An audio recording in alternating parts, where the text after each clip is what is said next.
आवर्त सारणी का संक्षिप्त इतिहास या विवरण जो हम करना चाहते हैं, इसका मतलब ये है कि हम पहले ये जानेंगे कि मतलब आवर्त सारणी की आवश्यकता क्यों है, हम क्यों पढ़ना चाहते हैं। तो मैं इसके बारे में थोड़ा सी बात करूंगा आप लोगों से कि आवर्त सारणी इसलिए आवश्यक है पढ़ने के लिए कि हमें तत्वों के वर्गीकरण करने की जरूरत पड़ी, इसलिए हमको इसकी आवश्यकता पड़ी।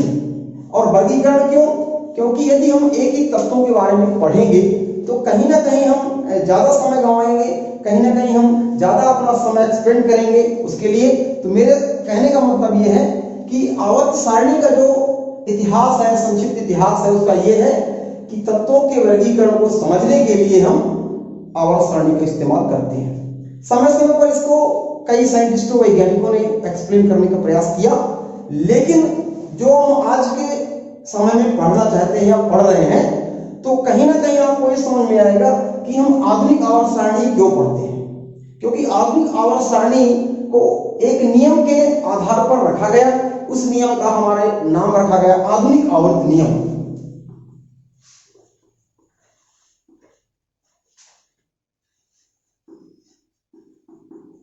अब ये नियम क्या है? नियम ये है कि तत्वों के भौतिक व रासायनिक गुण उनके परमाणु क्रमांकों के आवर्ती फलन होते हैं। इसका मतलब ये है कि यदि हम तत्वों को उनके बढ़ते हुए परमाणु क्रमांक के क्रम में रखें तो एक निश्चित समय के बाद, एक निश्चित अंतराल के बाद समान गुण वाला तत्व अवश्य रूप से आता है, और यही तत्वों के आवर्ती गुण का कारण भी है। तो आधुनिक आवर्त सारणी जो आप देख रहे हैं, आधुनिक आवर्त सारणी जो आधारित है, आधुनिक आवर्त नियम पर आधारित है। यह नियम का आधार कहना चाहिए कि आवर्त सारणी जो आधार हुआ आपका हो गया परमाणु क्रमांक।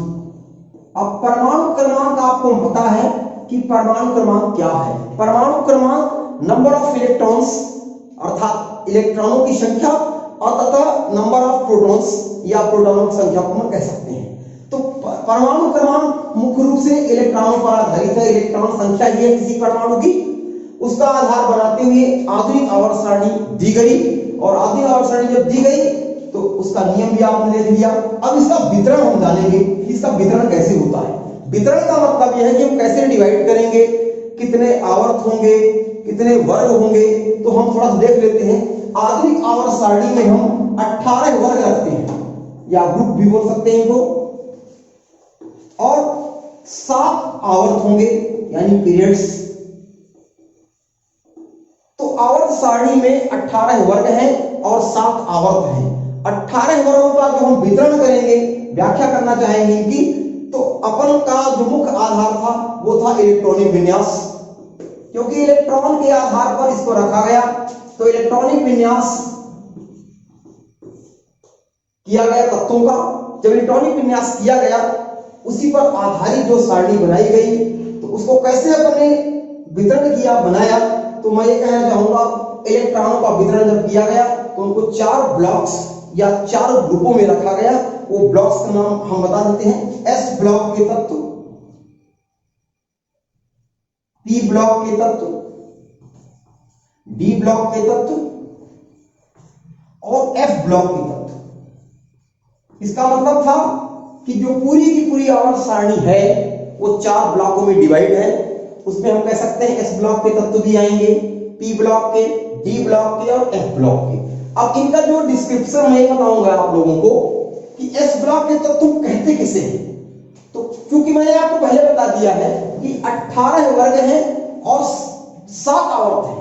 18 वर्गों में हम वर्ग 1 और 2, वर्ग 1 व 2, इन 2 वर्गों को हमने दिया एस ब्लॉक के एलिमेंट्स या एस ब्लॉक के तत्वों को हम वर्ग क्रमांक 1 और वर्ग क्रमांक 2 में रख दिए। इसी प्रकार पी ब्लॉक के तत्वों को हमने 13, 14, 15, 16, 17 व 18 वर्ग के तत्वों को माना। इसका मतलब यह है, अब इसको कैसे लगाएंगे, एस ब्लॉक में 2 ही क्यों, पी ब्लॉक में 6 ही क्यों। तो आप पहले पढ़ चुके, परमाणु संरचना में पहले पढ़ चुके हैं कि इलेक्ट्रॉनों का डिस्ट्रीब्यूशन जो किया गया वो ऐसे है कि एस ब्लॉक में 2 इलेक्ट्रॉन मैक्सिमम भर सकते हैं। एस ब्लॉक में 2, पी में 6, डी में 10 और एफ में 14। मतलब 2 रखने का तात्पर्य यह था कि 1 और 2 वर्ग के तत्वों को हम इस ब्लॉक के तत्व कह सकते हैं, अर्थात पहला वर्ग और दूसरा वर्ग आवर्त सारणी का इस ब्लॉक के तत्व कहलाएगा। इसी प्रकार पी में जो आया, तो पी में अधिकतम इलेक्ट्रॉन मैंने बताया 6 आप भर सकते हो, तो 6 भरने के आधार पर हम ये कहेंगे कि 13, 14, 15, 16, 17 हुआ 18, कुल ये 6 हैं। तो जो 13 में आएंगे उनको P1 कह सकते हैं, जो 14 में आएंगे उनको P2 कह सकते हैं, 15 में P3, 16 में P4, 17 में P5, 18 में P6। इसी प्रकार जब डी ब्लॉक की बात हम करेंगे तो डी ब्लॉक में D1, D2, D3, D4 कहां तक जाएगा? D10 तक जाएगा। मतलब वर्ग क्रमांक 1 और 2 आ गया, 13 से 18 आ गया, तो बचा क्या? 3, 4, 5, 6 और कहां तक जाएगा? 12 तक। इस प्रकार हम 18 वर्गों का डिस्क्रिप्शन जब करते हैं तो आप लोगों ने देखा कि 18 वर्ग में वर्ग 1 और 2 एस ब्लॉक, पी ब्लॉक में 13 से लेकर 18 तक के एलिमेंट्स, और उसी प्रकार डी ब्लॉक में हम वर्ग क्रमांक 3 से लेकर 12 तक के तत्वों को रखा। उसका कारण था कि 10 हमको चाहिए, क्योंकि अब मैक्सिमम इलेक्ट्रॉन डी में हम 10 कर सकते हैं। और जो अंतिम ब्लॉक है आपका एफ ब्लॉक एलिमेंट्स, उसमें हम लैंथेनाइड्स और एक्टिनाइड्स एलिमेंट्स को रखते हैं, और इनमें जो इलेक्ट्रॉन है वो 4f और 5f में प्रवेश करेगा। इसका मतलब यह है कि 14 एलिमेंट 4f में जाएंगे यानी लैंथेनाइड्स में जाएंगे, और उसी प्रकार 5f में जो इलेक्ट्रॉन इंटर करेगा आउटर मोस्ट का इलेक्ट्रॉन, वो कहलाएगा एक्टिनाइड्स। तो इस प्रकार हम आधुनिक आवर्त सारणी को बड़ी आसानी से छोटे छोटे टुकड़ों में समझ सकते हैं। एक बार मैं ब्रीफ कर दूं आप लोगों को। आधुनिक आवर्त सारणी का आधार क्या है बनाने का? आधार हमारा परमाणु क्रमांक है। परमाणु क्रमांक पर आधारित आवर्त सारणी को हम आधुनिक आवर्त सारणी के नाम से जानते हैं।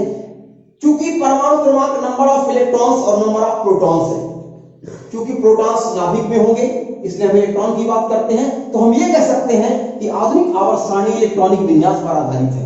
इलेक्ट्रॉनिक विन्यास आप पिछले चैप्टर में पढ़ चुके हैं, इसलिए हम इलेक्ट्रॉनिक विन्यास की ज्यादा चर्चा नहीं करेंगे, सीधे बनाते हैं आधुनिक आवर्त नियम है। तो नियम क्या कहता है? मैंने आपको बताया कि तत्वों के भौतिक व रासायनिक गुण उनके परमाणु क्रमांकों के आवर्ती फलन होते हैं। मतलब क्या है कि अगर हम किसी तत्व को बढ़ते परमाणु क्रमांक के क्रम में रखें तो निश्चित समय अंतराल के बाद समान होने वाला तत्व अवश्य आता है।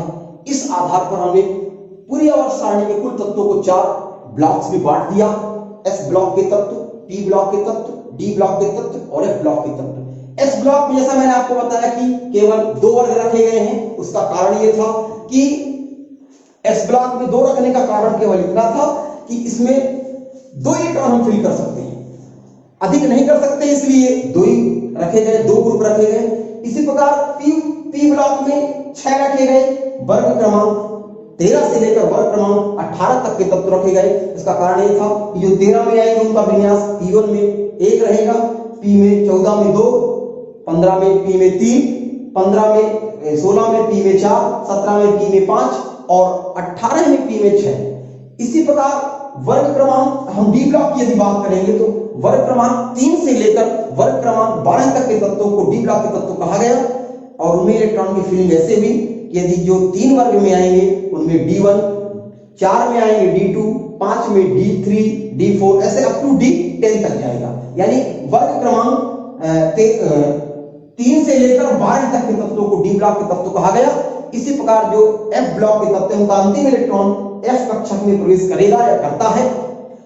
4f में प्रवेश करने वाले तत्वों को अपने नाम दिया था लैंथेनाइड्स, और 5f में प्रवेश करने वाले तत्वों का नाम दिया था एक्टिनाइड्स। इनकी कुल संख्या 14 है। इस प्रकार हम पूरी आवर्त सारणी को इस छोटे से ग्रुप के माध्यम से समझ सकते हैं।